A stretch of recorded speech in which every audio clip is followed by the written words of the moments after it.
Hello friends, welcome back to my channel. আশা করছি তোমরা সবাই খুব ভালো আছো আর আমিও ভালো আছি। তবে ওই মোটামুটি চলছে, কারণ খুব ভালো থাকা বলতে যারা সব দিক থেকে ভালো থাকে তাদেরকে।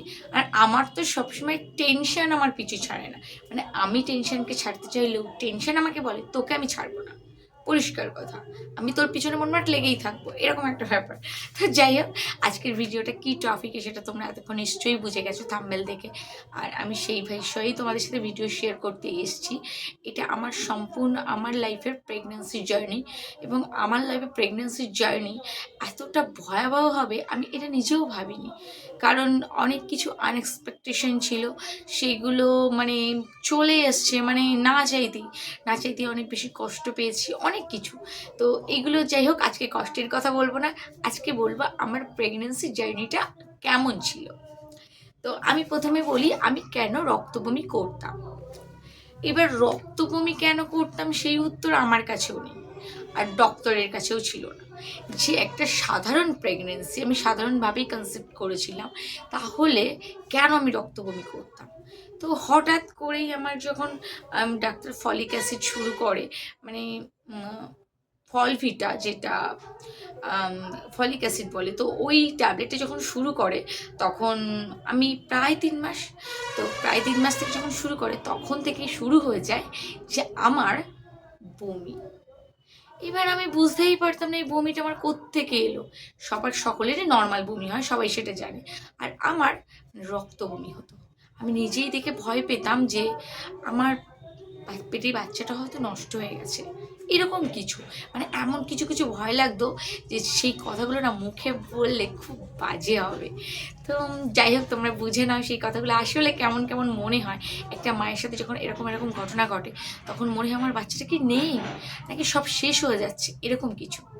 তো আমি একরকম সেরকমভাবেই ভাবতাম, যত সব উল্টোপাল্টা চিন্তা আমার মাথায় ভর করতো, এত উল্টোপাল্টা চিন্তা মাথায় ভর করতো যে আমি ভাবতাম সবই গেল। মানে এত কষ্ট করার মানে কি, না আমার শরীরে এত কষ্ট হচ্ছে কেন, আমি তো বুঝতে পারছি না। তো ঠাকুরকে শুধুই ডাকতাম, কিন্তু ঠাকুর তো চুপচাপ দিতে সবই জানে, কিন্তু কিছুই তো করার নেই বলো। তো যাই হোক, এবার বমি করতাম।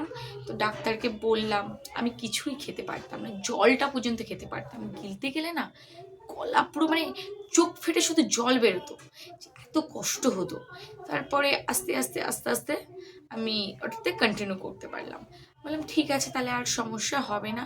ডাক্তার একটা ওষুধ দিয়েছিল, যেটা আমার গলা আস্তে আস্তে আস্তে আস্তে ঠান্ডা হয়ে যেত, আর একটু মানে উপশম হতো, এতটাই উপশম হতো যে আমার ভালো লাগতো যে হ্যাঁ কিছু। তবে হ্যাঁ, আমি কোনো শক্ত খাবার খেতে পারতাম না চিবিয়ে। আমি শুধুই মুড়ি ভিজিয়ে, সুজি, মানে সুজি খুব কম খেয়েছি, খাইনি মিষ্টি জাতীয় খাবার আমার ভালো লাগতো না।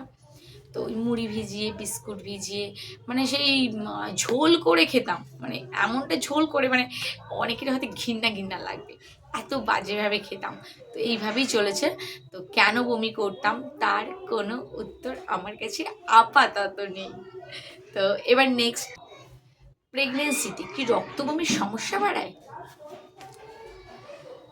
আমার খুব মনে হতো সমস্যা বাড়াবে, কিন্তু ডাক্তার বলেছিল কিচ্ছু হবে না, কারণ এমন কিছুই হয়নি। এটা জাস্ট একটা নর্মাল ব্যাপার, কারণ হরমোনালি চেঞ্জ হয়। তো এটা হয় না বেশিরভাগ ক্ষেত্রে, 90%ই মানে যারা মা হয় তারা অধিকাংশই নর্মাল বমি করে। এই বমিটা হয়েই থাকে, যা খায় তাই তুলে দেয়, মানে আবার খেলে আবার উঠে যায়, এরকম এটা নর্মাল বমি। এবং সেটাতে পেট হয়তো খিঁচি দিতে পারে, অনেক কিছু হতে পারে, কিন্তু এই রক্ত বমি খুব কম জনেরই হয়। এটা কেন হয়, কী জন্যে হয়, সেটা ডাক্তার আমাকে খুলে বলেনি। আর 2 নম্বর কথা আমি প্রশ্ন করেছিলাম, তবুও বলেছিল এটা হরমোনালি চেঞ্জের জন্য হয়, এটা সবার হয় না, কিছু কিছু মানুষের ক্ষেত্রে এগুলো হয়ে থাকে। এর প্রভাব বাচ্চার উপরে কোনো প্রভাবই পড়ে না, কারণ বাচ্চা সুস্থই থাকে, এবং তার জন্যে নিয়মিত চেক আপে থাকতে হবে। নিয়মিত চেক আপে থাকলে কিছুই হয় না।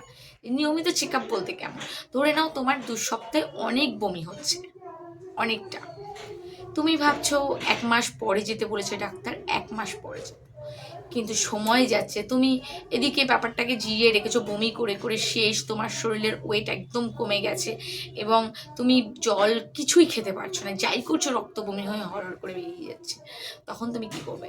তখন অবশ্যই মানে 1 সপ্তাহ হলে না, তুমি 1 সপ্তাহ আগে হয়তো ডাক্তার দেখিয়ে এসছো, 1 সপ্তাহ পরে ডাক্তারকে বিরক্ত করে হলেও ডাক্তারের কাছে যাও, যে আমি পারছি না ডক্টর, আমাকে প্লিজ হেল্প করুন, আমি খেতেই পারছি না, তো আমি কী করবো? তো ডাক্তারকে সবসময়, হ্যাঁ এই সময় না অনেক বেশি টাকা খরচ হয়, যদি বলি না তো এতটাই টাকা খরচ হয় যেটা বলে বোঝাতে পারবো না। কিন্তু টাকা খরচের থেকে বড় ব্যাপার তোমার সন্তানের সুরক্ষা থাকবে, তুমি নিজে সুরক্ষিত থাকবে। আর এই রক্তবমিটা মানে এমন একটা ফিলিংস, মানে যারা করেছে তারা জানে, এটা কাউকে শেয়ার করা যায় না। তবুও আমি যতটা পারছি ততটা তোমাদেরকে বুঝিয়ে বলার চেষ্টা করছি। জানি না আমার এই জিনিসগুলো কারা কারা ফেস করছো, কারা কারা এই মানে সময়গুলো কাটাচ্ছ এখন। তো যারা এই সময় কাটাচ্ছ তারা আশা করছি আমার ভিডিওটা দেখলে অনেক মনে জোর পাবে, একদম ভেঙে পড়বে না, শুধু চেক আপে থাকো, ডাক্তারকে সবসময় নোটিস করা যে ডক্টর আমার এই হচ্ছে ওই হচ্ছে, মানে ছোট ছোট ব্যাপারগুলো না সেটা তো করো, গুরুত্ব দাও। আর যদি এই সময় যদি ছোটোখাটো ব্যাপারে গুরুত্ব, এই সময় কেন, জীবনের কোনো সময় যদি ছোটোখাটো ব্যাপারগুলোকে গুরুত্ব না দিয়ে মানে ভাবো এটা কোনো ব্যাপার না, কোনো ফ্যাক্ট নয়, সেটা কিন্তু পরে বড় আকার ধারণ করতে পারে। কারণ আমরা অনেকের জীবনেই দেখেছি এটা অনেক বেশি বড় আকার ধারণ করে, যে ছোট ছোট ঘটনাগুলোকে যারা গুরুত্ব না দেয়। তো আমি ছোট ছোট ঘটনাগুলোকে অনেক বেশি গুরুত্ব দিয়ে চলি, যাতে যেখানকার ব্যাপার সেখানেই মিটে যায়, এটাই আমার মন বলে, যে ওর বাইরে বেরোবে না অন্তত, পরে তো ঠিক হয়ে যাবে ব্যাপারটা, কিন্তু ছোট ছোট ব্যাপারটা যখনকার ঘটনা তখনই মেটানোই ভালো। তো এবার নেক্সট প্রশ্নে চাই, আমি কিভাবে এটা থেকে মুক্তি পেয়েছিলাম।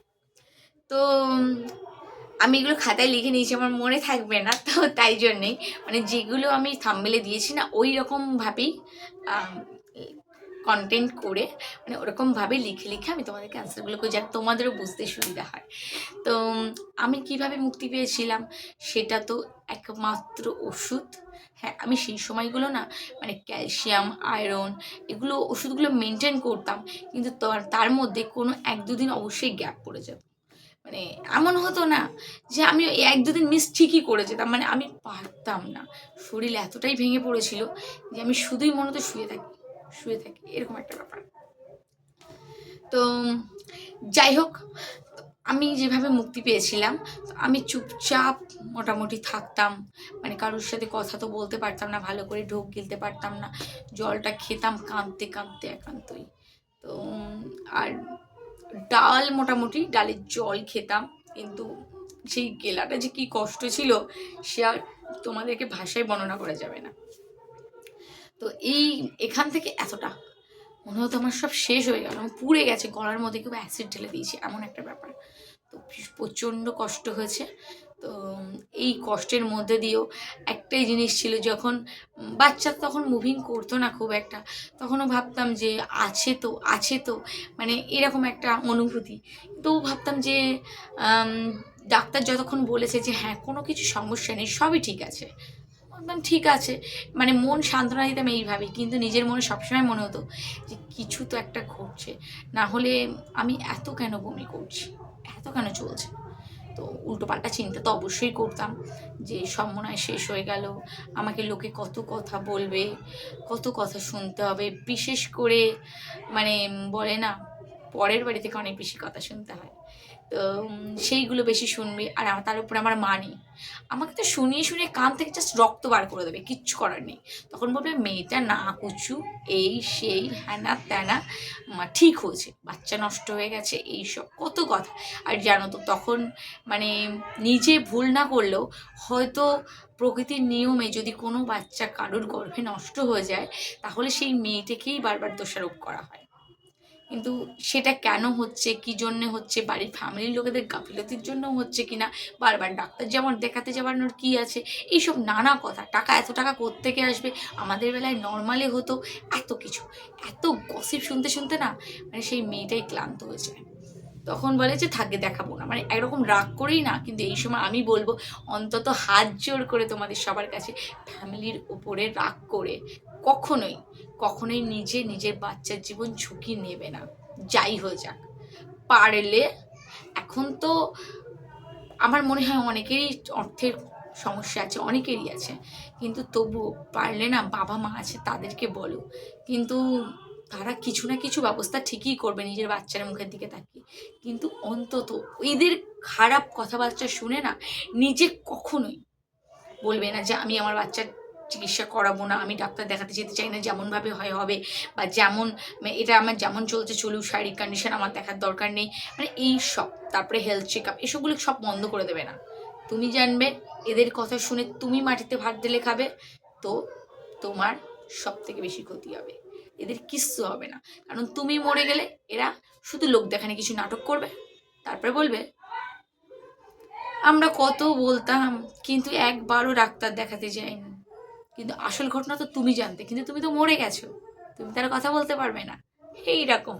তো মানুষ এখন সবাই স্বার্থপর।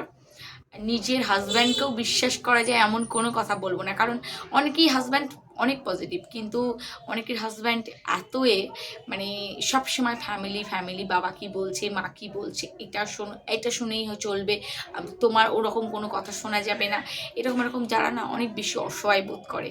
এবং আমি নিজেও বোধ করেছি সেই সময়গুলো। তো সেই গল্প অন্য একটা ভিডিওতে বলবো।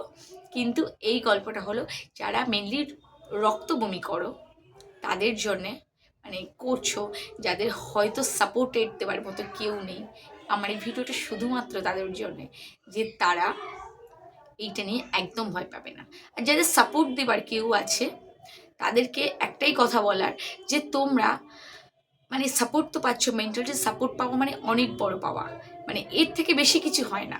তো যেটা পাচ্ছ সেটা থেকে নিজের শরীরের প্রতি আরও বেশি যত্ন নাও।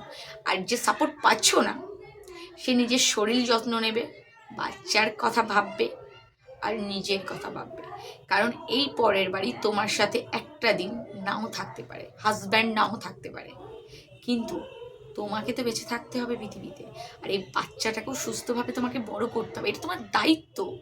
যতক্ষণ বাচ্চাটা তোমার বড় না হচ্ছে, সে যখন নিজে থেকে বুঝতে না পারছে, আর নিজে থেকে সে নিজে কিছু ব্যবস্থা না করতে পারছে, ততক্ষণ একটা বাম্মায়ের দায়িত্ব সেই বাচ্চার কাছ থেকে কোনো এক্সপেকটেশন ছাড়াই বাচ্চাটাকে বড় করার।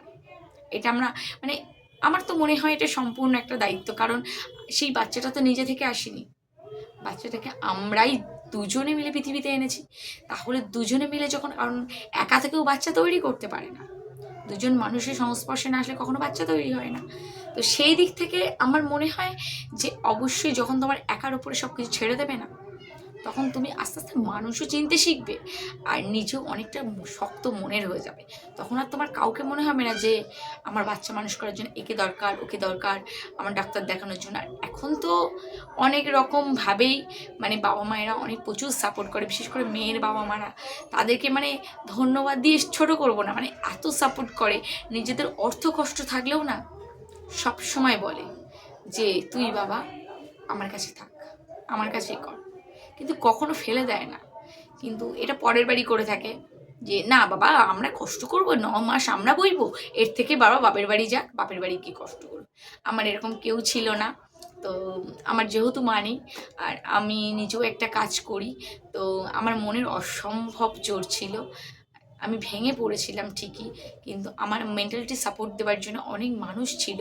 তো সেই সব মানুষদের নাম তো এই মুহূর্তে বলা যাবে না, কারণ হয়তো কারোর নাম মিস হয়ে গেলে না আরেকজন মন খারাপ করবে যে আমিও তো ওর জন্য করেছিলাম, তাহলে ওর কি সেটা মনে পড়লো না। কিন্তু ভিডিওতে তো এত বলা সম্ভব নয়, তাই আমি মানে তাদের কাছে মানে পুরোপুরি মানে কৃতজ্ঞতার শেষ নেই যে তারা আমার জন্য কি করেছে। তো ওই সময়গুলো মা না থাকাতে তারা আমাকে প্রচুর মেন্টালি সাপোর্ট করেছে, যেটা আমি নিজের হাজব্যান্ডের কাছ থেকেও খুব কম সময় পেয়েছি। এবং হাজব্যান্ডের বাড়ির লোকের কথা তো বাদই দাও, তার কথা আমি মানে এখানে আনবই না এই ভিডিওতে। তো যাই হোক, এই হলো আমার পুরোপুরি জার্নি। আর জার্নিটা মানে রক্ত বমির জার্নিটা। তো রক্ত বমি কোনো সমস্যা বাড়ায় না, ডাক্তারের চেক আপে থাকলে সম্পূর্ণ সুস্থ হওয়া যায়, কিছুই না। ঠিক আছে। আর এই যে ওটির এক্সপিরিয়েন্স বা সব কিছু এগুলো অন্য ভিডিওতে শোনাবো। মানে আমি সত্যিই মরতে মরতে বেঁচে ফিরে এসেছি, আর এর জন্য ঈশ্বরকেই ধন্যবাদ দেবো, কারণ তার আশীর্বাদ ছাড়া আমি কখনোই বেঁচে ফিরতে পারতাম না। তো যাই হোক, ভিডিওটা অনেকটা বড় হয়ে গেল, তোমাদের সাথে অনেকটা গল্প হয়ে গেল। তো রক্তবমি নিয়ে কেউ ভয় পাবে না, কিচ্ছু হয় না, শুধুমাত্র নিজের উপর আস্থা রাখবে, আমার এই গলাটা না ঠিক হয়ে যাবে, একদম ঠিক হয়ে যাবে। হ্যাঁ, তবে আমার মধ্যে একটু ভেড়া হয়ে যেতে পারে গলাটা, কারণ আমার গলাটা একসময় খুবই চিকন ছিল, খুবই সুন্দর ছিল, এখন ওটা ভেড়া হয়ে গেছে। মানে এক মেয়ের পিছনে চেঁচিয়ে চেঁচিয়ে, আর দুই ওই রক্ত বমির স্মৃতি মনে করতে করতে। তো যাই হোক, আজকের ভিডিওটা এই পর্যন্তই। আর তোমরা সবাই ভালো থেকো, আর আমার ভিডিওটা ভালো লাগলে অবশ্যই লাইক করো, সাবস্ক্রাইব করে আমার পাশে থাকবে। আর যারা ইতিমধ্যে মানে আমার চ্যানেলটাকে সাবস্ক্রাইব করে রেখেছো, তাদের জন্য অসংখ্য অসংখ্য ধন্যবাদ। তোমাদের মতো ভালো বন্ধু পেয়েছি, এটা দেখে আমারও মাঝে মাঝে খুব ভালো লাগে। আর এই কারণে অলরেডি জানো তো যে আমার 200 প্রায় 77 সাবস্ক্রাইবার হবে, কিন্তু মানে আমি যে মানে এই 2-3 মাস হচ্ছে আমি যে এতটাও করতে পারবো এতটা আমি ভাবিনি, কারণ সারাদিন মেয়ের সাথে কাজ কর্ম কত কিছু থাকে। তারপরও তোমরা যে আমাকে এত এত ভালোবাসা দিয়েছো, তার জন্যে তোমাদের কাছে আমি সারা জীবন কৃতজ্ঞ থাকবো। আজকের মতো ভিডিও এখানে শেষ করছি, আজকের মতো টাটা।